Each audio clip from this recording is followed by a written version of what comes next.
ओं श्री गुरुभ्यो नमः। अथ मन्युसूक्तम्। हरिः ओं। यस्ते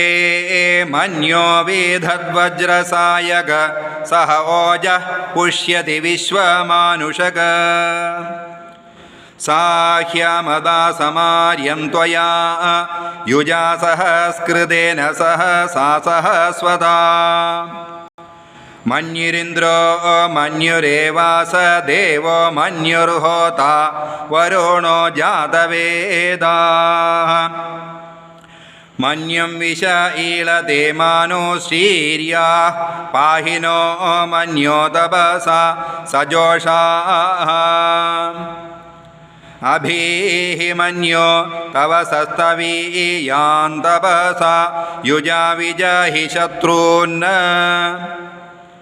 अमित्रः वृत्रः दस्युः च विश्वावसून्य बरात्वन्नाः त्वं हि मन्यो अभिभूत्योजा स्वयंभूर्भामो अभिमातिषाः विश्वजनि सहुरिसः वानस्मा स्वज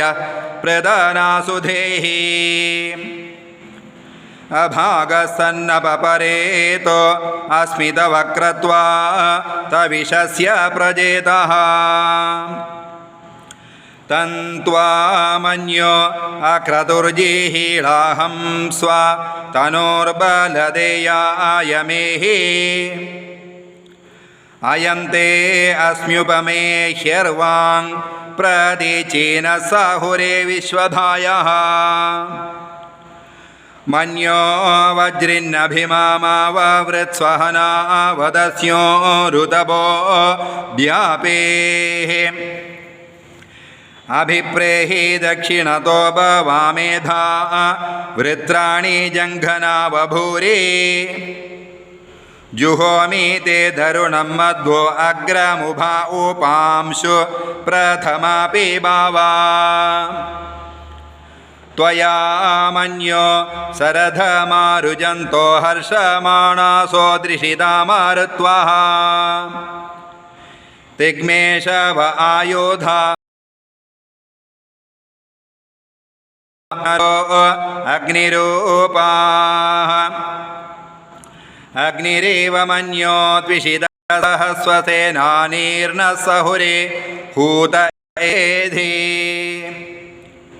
हत्वा यशतून् विभजस्व वेद ओजोमिमानो विमृधो नुदस्व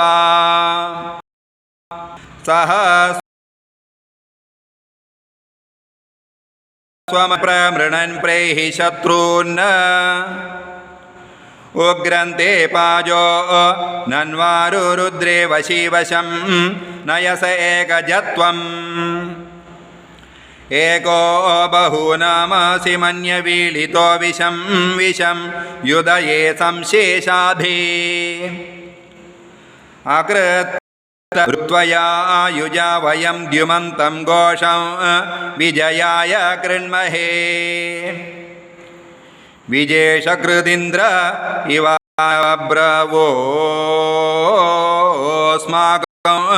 मन्यो अधिपा भवेह